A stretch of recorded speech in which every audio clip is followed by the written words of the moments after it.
효녀 중랑과 중랑교 이야기. 쉬, 조용.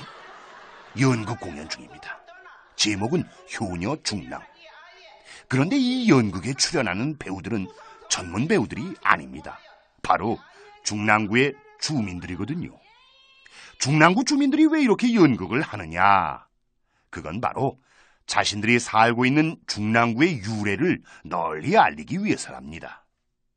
그 유래가 어떤 것이냐고요? 지하철 6호선 석계역에서 태릉 입구로 가는 길에 중랑천이 흐릅니다. 그 중랑천 위로는 다리가 하나 있죠. 원래 그 다리 밑에 또 다른 다리가 하나 있었답니다. 다리 이름은 송계교였습니다. 조선시대 중랑천 부근엔 송계원이란 여관이 있었는데요. 이게 조선 정부가 세운 여관입니다. 그러니까 국립여관이죠. 그래서 이 송계원 앞에 있는 다리를 송계교라고 불렀던 거고요. 태종 임금은 부왕인 태조 이성계의 능에 참배를 갈 때면 이 송계교를 건넜습니다. 그런데 이게 나무다리라서 여간 불안한 게 아니었죠. 다리가 이렇게 약해서야. 당장 송계교를 돌다리로 개축하도록 하라. 이렇게 해서 중랑천 부근 백성들에게 부역 명령이 떨어졌습니다. 자, 다들 들으시오. 이 동네 남정네들은 모두 송계교 공사 현장으로 오시오. 백성들에게 부역은 달가운 일이 아니었죠. 그런데 이 부역 명령에 진짜 곤란한 사람이 하나 있었습니다. 바로 이 마을에 사는 중여라는 남자였습니다. 송계교 부역을 나오라니. 안 못 보는 내가 어떻게 일을 한다고. 네, 중여는 시각장애인이었습니다. 못 하나도 제대로 박지 못할 것은 자명한 사실이고 혹시라도 공사 현장에서 다치기라도 한다면 정말 큰일 아니겠어요? 그러자 중여의 딸이 나섰습니다. 아버지, 걱정 마세요. 제가 남장을 하고 아버지 대신 부역을 갈게요. 말도 안 되는 소리 하지 마라. 그렇게 위험한 곳을 어떻게 여자아이가. 그렇다고 안 못 본 아버지를 부역 현장에 가시게 할 순 없잖아요. 걱정 마세요. 제가 제주껏 잘 해낼 테니까요.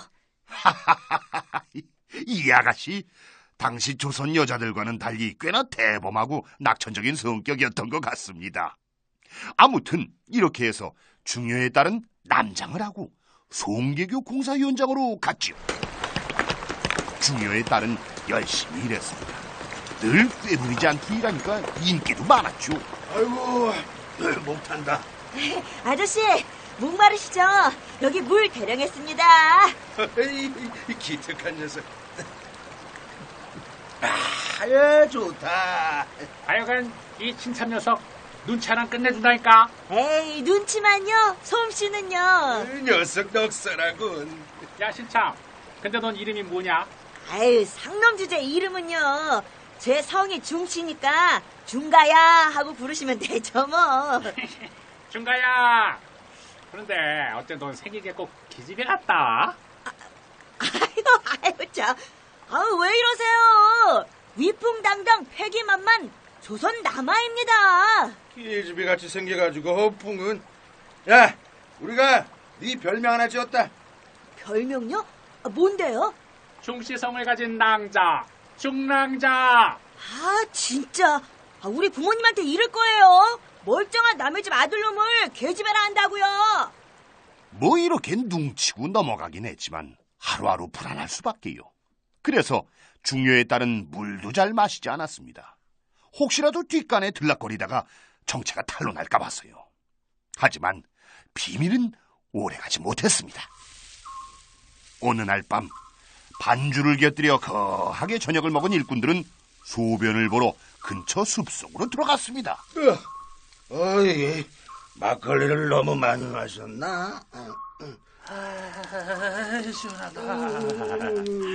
아이, 조준 잘해. 튀었잖아. 그런데 바로 그 순간 숲 저편에서 중여의 딸이 나타났습니다. 중여의 딸은 풀숲에 주저앉아 소변을 봤습니다.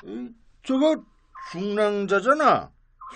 저는 왜 앉아서 소변을 보지? 이거 똥 아버지. 금방 일어서는데?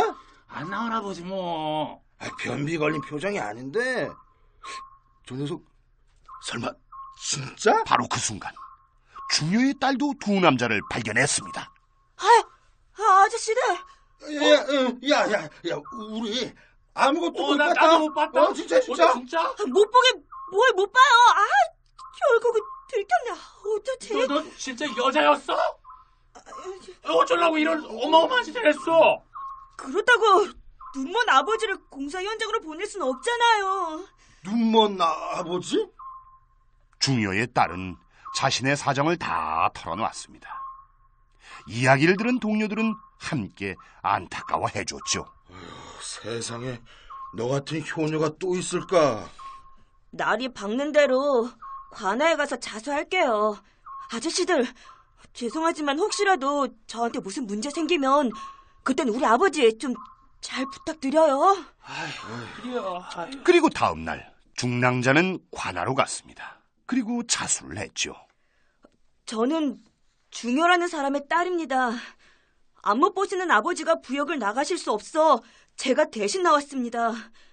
아들도 없이 자식이라고는 저 하나뿐이어서 어쩔 수 없었습니다만 어쨌든 나라를 속인 것이니 벌을 받겠습니다. 이 소식은 곧 태종의 귀에도 들어갔지요. 효녀이자 여장부로구나.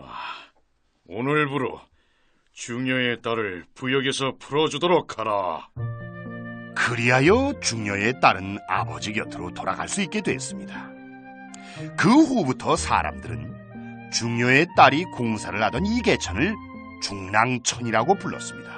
그리고 송계교를 중랑교라고 불렀죠. 사실 지금의 중랑교는 1934년에 돌다리로 개축된 것이지만 효녀 중랑의 이야기가 전해져 오는 그 이름엔 깊은 효심이 서려 있는 셈이죠. 중랑구 주민들이 이 이름에 자부심을 느끼는 게 당연하겠지요.